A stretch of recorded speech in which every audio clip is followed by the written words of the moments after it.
بالله من الشيطان الرجيم بسم الله الرحمن الرحيم إن الله وملائكته يصلون على النبي يا أيها الذين آمنوا صلوا عليه وسلموا تسليما اللهم صل على سيدنا ومولانا محمد معدن الجود والكرم وآله وأصحابه الكرام وابنه الكريم وبارك وسلم صلاة دائمة سرمدا أبدا بحمده تعالی و بکرم مصطفیٰ صلی اللہ علیہ وسلم۔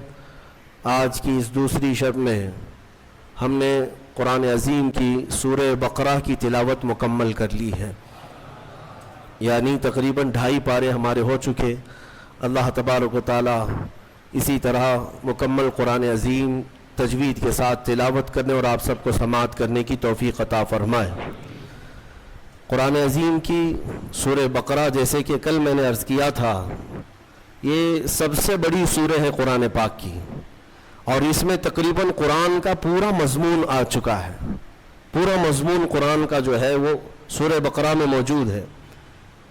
آج جہاں سے ہم نے شروعات کی ہے، اللہ تبارک و تعالی وہاں پر منافقین کی مذمت کرتے ہوئے ہیں، جو رسول کریم صلی اللہ علیہ وسلم سے بغض رکھتے ہیں، عداوت رکھتے ہیں دل کے اندر، وہاں سے شروع فرماتا ہے سَيَقُولُ السُّفَهَاءُ مِنَ النَّاسِ مَا وَلَّاهُمْ عَنْ قِبْلَتِهِمُ الَّتِي كَانُوا عَلَيْهَا، یعنی قبلے کے بدلنے والا مسئلہ یہاں سے شروع ہوا۔ بات یہ تھی کہ پہلے تمام مسلمانوں کا قبلہ بیت المقدس تھا، مسجد اقصی جو فلسطین میں آج واقع ہے۔ بیت المقدس مسجد اقصی کی طرف سب لوگ منہ کر کے نماز پڑھتے تھے۔ پچھلے انبیاء اکرام کا بھی قبلہ رہا ہے، بہت سارے انبیاء اکرام علیہ السلام کا قبلہ بیت المقدس ہی تھا۔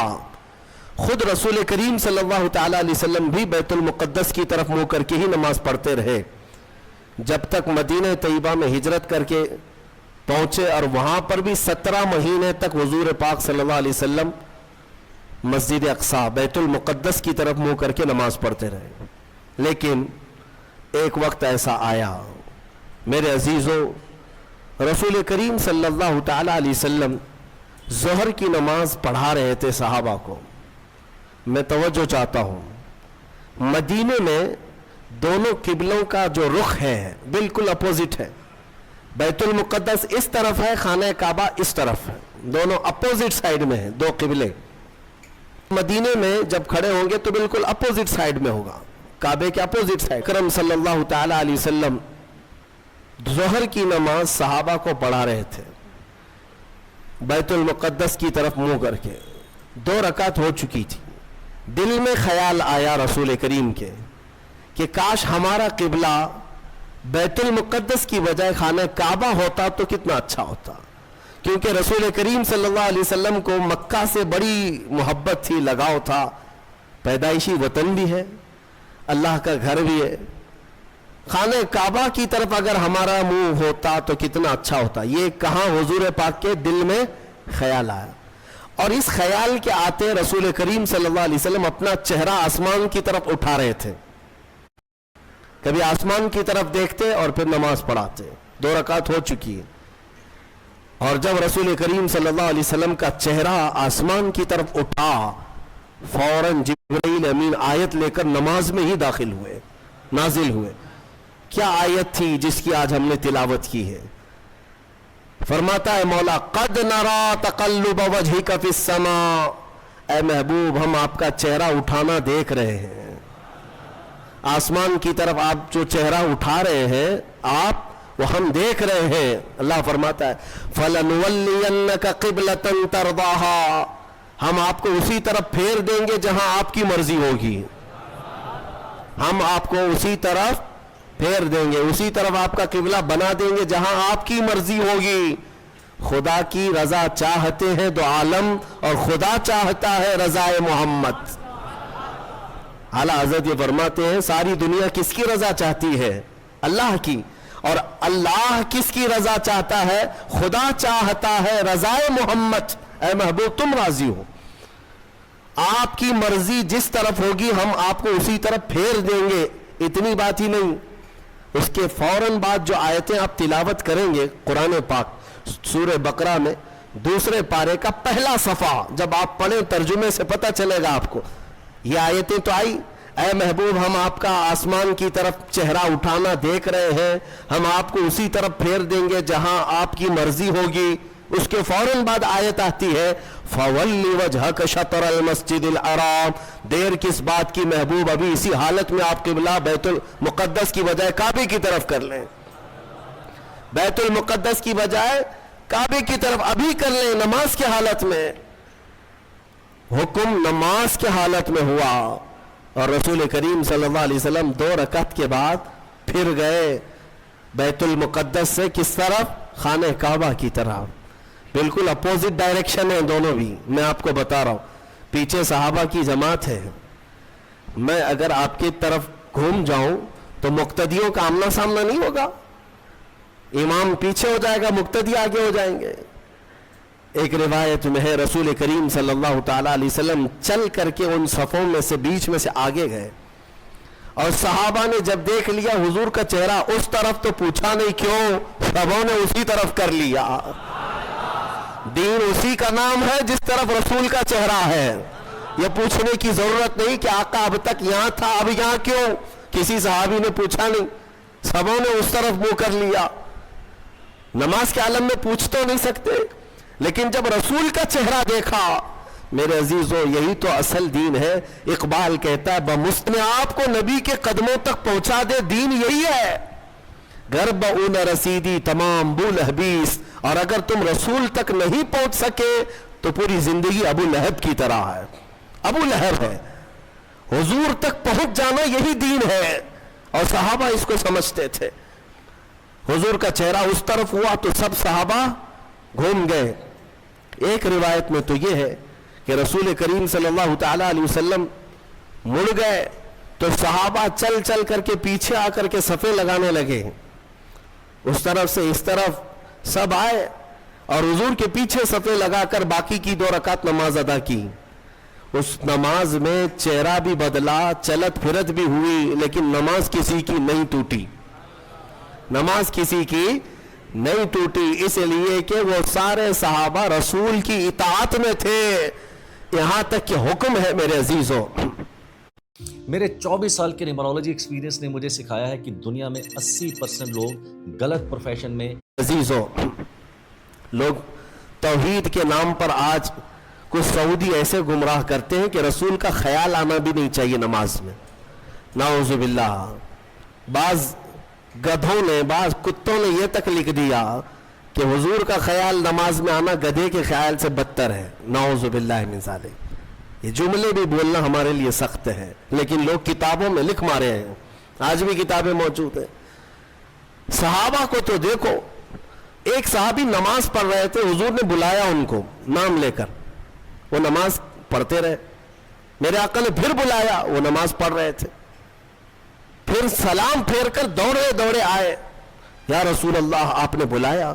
حضور نے فرمایا میں تو کافی دیر پہلے بلایا تھا، اب آ رہے ہو؟ کہا آقا نماز پڑھ رہا تھا. حضور نے فرمایا کیا تم نے قرآن کی آیت نہیں سنی؟ یا ایھا الذین آمنوا استجیبوا للہ وللرسول اذا دعاکم. اے ایمان والو، اللہ اور اس کے رسول جب بلائیں تب حاضر ہو جاؤ، چاہے نماز میں ہی کیوں نہ ہو. فرمایا نماز میں ہی کیوں نہ ہو حاضر ہونا ہے. حضور نے اگر ندا دے دی. اس صحابی نے پوچھا نماز چھوڑ کر آ جاؤں؟ سنو اب مسئلہ کیا ہے. فرمایا گیا کہ ہاں 2 رکعت اگر تم نے پڑھ لی، 4 رکعت والی نماز پڑھ رہے تھے عصر کی، 2 رکعت پڑھ چکے تھے یا 1 رکعت پڑھ چکے تھے، رسول نے بلایا، نماز چھوڑ کر کے چلے آئے. حضور نے پوچھا خیریت، طبیعت کیسی، ساری چیزیں بات چیت ہوئی. حضور نے بازار بھیجا، سامان لے آؤ، سودا سلف خریدو، فلاں کو دے آؤ. سب سامان دیا، خریدا، خرید و فروخت کیا. واپس آیا، فرمایا گیا جہاں سے چھوڑا تھا وہیں سے کمپلیٹ کرو، کنٹینیو کرو، پھر سے دہرانے کی ضرورت نہیں. 2 رکعت ہوئی تھی، آگے کی 2 رکعت کمپلیٹ کر لو، کنٹینیو کرو. کیوں؟ اس لیے کہ یہ بیچ میں جو تم جو کچھ بھی کرتے رہے یہ نماز کے باہر نہیں، یہ بھی رسول کی اطاعت ہے. بمصطفیٰ رساں خیش کے دی ہم آؤس.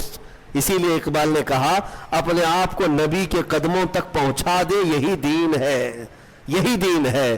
اب میں آپ کو بتاتا ہوں، صحابہ قبلہ بدل جانے کے بعد پوچھا کسی صحابی نے کہ یا رسول اللہ ہم تو اس طرف منہ کر کے نماز پڑھتے تھے، میں اگر آپ کے سامنے ہوں، آپ 1000 میرے چاہنے والے کیوں نہ ہو، 1000 میرے عاشق کیوں نہ ہو، مصلی سے اگر میرا منہ گھوم گیا تو سارے پکڑ کے مجھے گھمائیں گے سیدھے، امام صاحب سیدھے قبلے کی طرف ہو جاؤ، یا اگر کسی نے نہیں گھمایا تو بعد میں تو بولیں گے آپ کا قبلہ صحیح نہیں تھا، آپ اس طرف منہ کر کے پڑھ رہے تھے، قبلہ ایسے تھا۔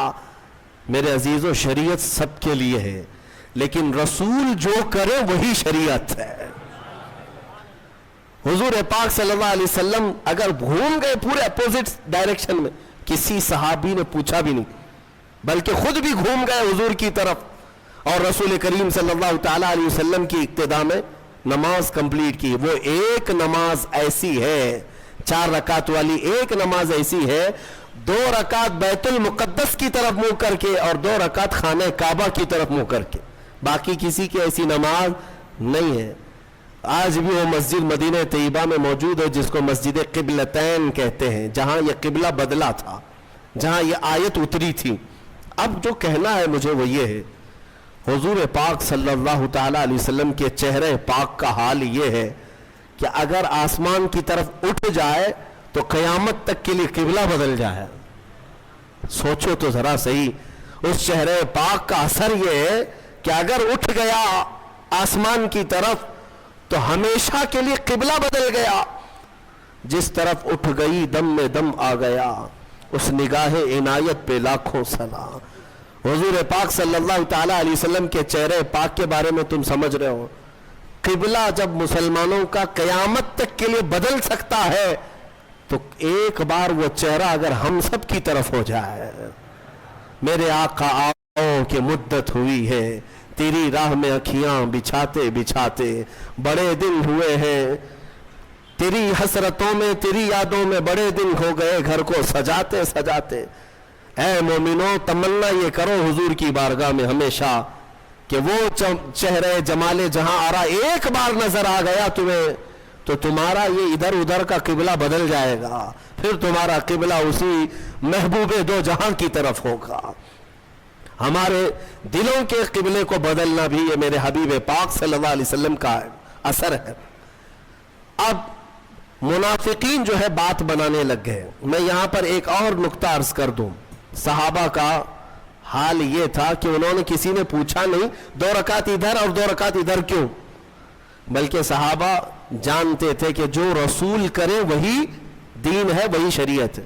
ایک صحابی سے پوچھا حضور پاک صلی اللہ تعالیٰ علیہ وسلم ظہر کی نماز میں قرات کرتے تھے کہ نہیں کرتے تھے؟ حضور ظہر کی نماز میں قرات کرتے تھے، یعنی آپ سب کو معلوم ہے نا 3 نمازیں جہری ہیں، 2 نمازیں سری ہیں، فجر مغرب عشاء، اس میں زور سے قرات کرتے ہیں امام، ہے نا؟ اور ظہر اور عصر میں زور سے نہیں کرتے، خاموش۔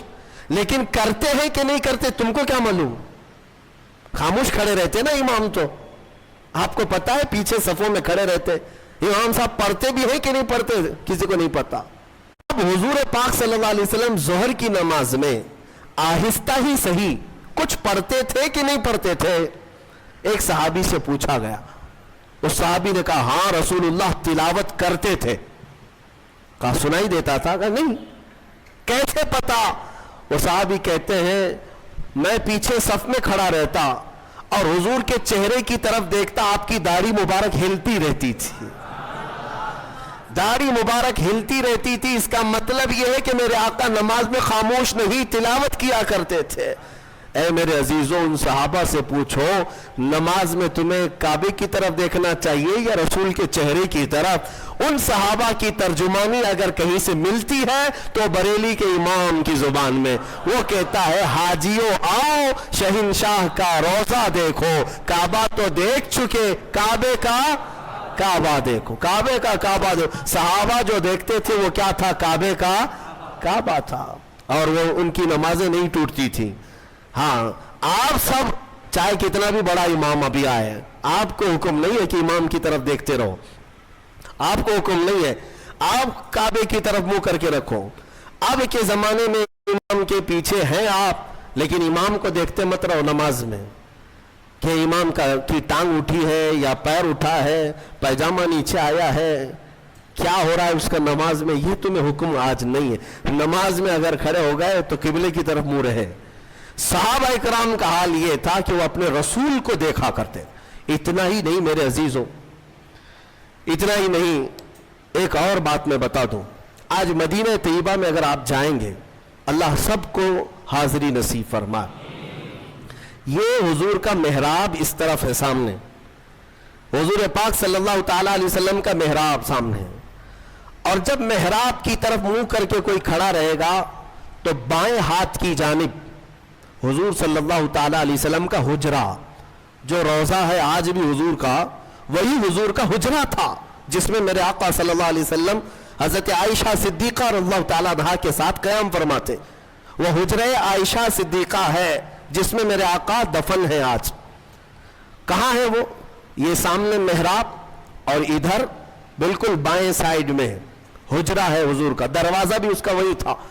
جب اقامت یہاں بولتا مؤذن, حضور حجرے سے نکلتے تھے, اور جب حضور حجرے سے نکلتے صحابہ کھڑے ہو جاتے تھے اور صفیں لگ جاتی تھی. اندازہ کرو قبلہ ادھر ہے اور حضور کا حجرہ ادھر ہے بائیں جانب. حضور اکرم صلی اللہ تعالی علیہ وسلم کی وفات سے چند دنوں پہلے کی بات ہے, یہ آخری ایام ہے ظاہری زندگی کے, جب رسول کریم صلی اللہ تعالی علیہ وسلم علالت میں تھے. تکلیف بہت زیادہ تھی, بخار کی شدت تھی, 1 مہینے تک بخار کی شدت رہی سفر کے مہینے میں. ان دنوں میں بعض مرتبہ ایسا ہوا حضور اکرم صلی اللہ تعالی علیہ وسلم اپنے حجرے سے نکلتے تو 2 صحابہ کے کندھوں پر ہاتھ رکھ کر کے آتے تھے. تکلیف کی شدت تھی لیکن پھر بھی مسجد میں آ جاتے تھے. لیکن آپ کی وفات سے چند دن پہلے ایسے حالات پیش آئے کہ حضور اپنے حجرے سے باہر نہیں آتے تھے. صحابہ کی نمازیں کون پڑھاتا تھا؟ حضرت ابو بکر صدیق پڑھاتے تھے. مصلی پر آپ بڑھتے, نمازیں آپ پڑھاتے. 17 نمازیں حضرت ابو بکر صدیق نے پڑھائی. ایک روایت میں پڑھتا ہوں تو آنکھیں بھیگ جاتی ہیں. مغرب کی اذان ہو چکی, صفیں لگ چکی, مؤذن اقامت بول چکا, حضرت ابو بکر صدیق مصلی پر جا چکے, تکبیر باندھ لیے. اچانک حضور کا حجرہ کھل گیا. کئی دن سے میرے آقا آئے نہیں تھے. جیسے حجرہ کھلا سارے صحابہ مڑ کر کے میرے آقا کی طرف دیکھنے لگ گئے. قبلے کی طرف نہیں, حجرے کی طرف سب مڑ گئے. اور جب رسول کریم صلی اللہ تعالی علیہ وسلم کے چہرے پاک کی چمک دیکھا, سارے صحابہ کے دلوں میں ایسی رقت طاری ہو گئی, ان کی آوازیں بلند ہو گئی. بعض نے ہاتھ پر آواز مار مار کر کے کہا, ابو بکر پیچھے آ جاؤ, آفتاب رسالت آ چکے, رسول کریم صلی اللہ تعالی علیہ وسلم آ چکے. میں یہ نماز کی حالت کی بات کر رہا ہوں, نماز کی حالت. صحابہ جانتے تھے کہ رسول کی رضا ہی یہ اللہ تک پہنچنے کا ذریعہ ہے. اگر رسول کو راضی کر لیا تو ساری عبادتیں ہیں, اور اگر وہ راضی نہ تو ساری عبادتیں فضول ہیں. صحابہ اکرام رضوان اللہ تعالی علیہ مجمعین نے جب آواز لگائی تو وہ ابو بکر صدیق مصلی پر جو ہے میرے عزیزوں, مصلی پر جا چکا امام, تکبیر باندھا ہوا امام. جب آواز آئی پیچھے سے تو وہ خود بھی بائیں جانب مڑ کر دیکھتے ہوئے پیچھے کی طرف آنے لگ گئے. نماز توڑ کر کے نہیں, رکعت باندھ کر کے پیچھے کی طرف آنے لگ گئے. رسول کریم صلی اللہ تعالی علیہ وسلم جب تشریف لائے تو مصلی پر میرے آقا صلی اللہ تعالی علیہ وسلم کو بٹھایا گیا. یہ کیسی نمازیں تھیں, کیسی نماز. ہم اور آپ اگر حرکت بھی کریں تو نماز ٹوٹ جائے, نماز باطل ہو جائے, فاسد ہو جائے. لیکن رسول کے لیے اگر چہرہ پھر بھی گیا تو نماز باطل نہیں, بلکہ میں کہتا ہوں وہی تو عین نماز ہے. ظالمو, تم کہتے ہو رسول کا خیال آنا, معاذ اللہ رب العالمین برے کلمات کہتے ہو, گدھے کے خیال سے بدتر ہے. ان صحابہ سے پوچھو, وہ اللہ رب العزت کی عبادت کرتے تھے لیکن رسول کے چہرے کو بھی دیکھا کرتے تھے.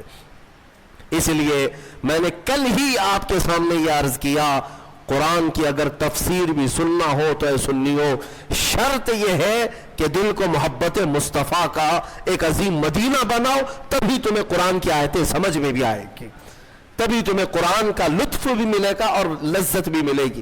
اور حضور کو چھوڑ کر کے کچھ سننا چاہو تو پھر اندھیرا اندھیرا، کچھ نہیں ہے۔ بہرحال یہ قبلے کے تبدیل ہونے والی جو آیتیں آئیں، اس پر یہودیوں نے بہت واویلا مچایا، بہت واویلا مچا رہے، اتنے سالوں سے قبلہ تھا، نبیوں کا قبلہ تھا، انہوں نے بدل دیا، انہوں نے بدل دیا، یا آ کر کے بدل دیے، اس طرح کی باتیں آنے لگی۔ تو رب تبارک و تعالیٰ نے ابھی اپنے حبیب صلی اللہ تعالیٰ علیہ وسلم سے یہ فرمایا، آپ ارشاد فرمائیں وَمَا أَنْتَ بِتَابِعٍ قِبْلَتَهُمْ، آپ فرما دیں ان سے کہ میں تمہاری قبلے کی پیروی کرنے نہیں آیا، بلکہ رسول جو کہہ دیں گے وہی قبلہ ہے۔ عزیزان گرامی وقار، قبلے کی تبدیلی کا حکم جو آیا وہ اسی پارے میں اس کا ذکر ہے، اور اس کے بعد پورے دوسرے پارے میں کئی احکام نازل ہوئے، کئی احکام ہیں شہیدوں کے متعلق اسی آیت میں ہے۔ فرمایا رب تعالیٰ نے جو اللہ کی راہ میں مارے جائیں انہیں مردہ نہ کہو، وہ زندہ ہیں، بل احیاء ولکن لا تشعرون۔ بعض لوگ ہم سے پوچھتے ہیں آپ رسول کو وفات کے بعد بھی زندہ مانتے ہیں، قرآن کی کوئی دلیل ہے آپ کے پاس؟ قرآن کی کوئی دلیل ہے؟ قرآن کی کوئی آیت ہے؟ میاں میں وہی پڑھ رہا ہوں آپ کے سامنے، وَلَا تَقُولُوا لِمَنْ يُقْتَلُ فِي سَبِيلِ اللَّهِ أَمْوَاتٌ، جو اللہ کی راہ میں مارے گئے ہوں انہیں مردہ نہ کہو۔ ہر سنی مسلمان جانتا ہے۔ تو سب سے پہلے یہ کہتے ہیں لوگ، ارے میاں یہ تو شہیدوں کے لیے آیا تھا۔ یہ ہم کہتے ہیں کیٹیگری اگر آپ کو بتاؤں شہید کا مقام کب آتا ہے، اللہ تعالیٰ نے آیت میں فرمایا انعم اللہ علیہم من النبیین والصدیقین والشہداء والصالحین، 4 لوگوں کا ذکر قرآن میں اللہ نے فرمایا جن پر اللہ نے انعام نازل کیا۔ نمبر 1 النبیین، انبیاء سب سے پہلا مقام ہے، والصدیقین دوسرے نمبر پر صدیق ہوتے ہیں، تیسرے نمبر پر شہید۔ تیسرے نمبر والا جب اپنی قبر میں زندہ ہو سکتا ہے تو پہلے نمبر والا کیوں نہیں زندہ ہو سکتا؟ بلکہ دوسرے نمبر پر جو صدیق ہے وہ بھی اپنی قبروں میں زندہ ہے۔ 60 ہجری ہو چکی تھی حضور کی وفات کے 50 سال بعد، 60ویں ہجری میں مدینے میں ایک سیلاب آیا، توجہ چاہتا ہوں یہ حدیث میں موجود ہے، سیلاب آیا اور پانی اتنا بھر گیا کہ مسجد نبوی میں بھی آیا۔ مسجد نبوی میں جب پانی آیا تو حضور کے حجرے میں بھی داخل ہوا، مٹی کی قبریں تھی، ایک قبر کھل گئی، قبر کھل گئی تو پیر باہر نظر آنے لگا، خوبصورت پیر، مدینے والے سب جمع ہو گئے کہ رسول اللہ کا پیر نظر آنے لگا۔ کب کی بات؟ 60ویں ہجری کی بات کر رہا ہوں، 60 ہجری حضور کی وفات کے 50 سال بعد۔ تو صحابہ بھی جمع ہوئے، اس میں پھر ایک تابعی حضرت عروہ بن زبیر رضی اللہ، وہ آگے بڑھے اور انہوں نے کہا، غور سے دیکھا، قدم کو چھوا بھی اور لوگوں سے کہا اے مدینے والوں یہ اللہ کے رسول کا قدم نہیں، یہ عمر ابن خطاب کا قدم ہے۔ میں اچھی طرح سے جانتا ہوں، واللہ ہذہ لقدم عمر، قسم خدا کی یہ پیر عمر ابن خطاب کا ہے۔ اور روایت بیان کرنے والے کہتے ہیں کہ پیر کو جب چھوتے تھے تو خون اپنی جگہ سے ہٹ جایا کرتا تھا، جیسے زندوں کو چھوئیں تو خون ادھر سے ادھر ہوتا ہے۔ یہ 60ویں ہجری میں کس کا پیر؟ عمر ابن خطاب رضی اللہ تعالیٰ عنہ کا، جن کے پہلو میں آرام کرنے والا زندہ ہے تو پھر اس رسول کی برکت کا حال کیا ہوگا؟ تو زندہ ہے واللہ، تو زندہ ہے واللہ، میری چشم عالم سے چھپ جانے والے، جو تم کو مردہ کہے وہ مردہ ہے واللہ، اور اے رسول پاک تم زندہ ہو واللہ، تم زندہ ہو واللہ۔ یہ ایک عقیدہ یہاں سے لے کر کے چلو۔ شہداء کی زندگی کا بھی تذکرہ آج کی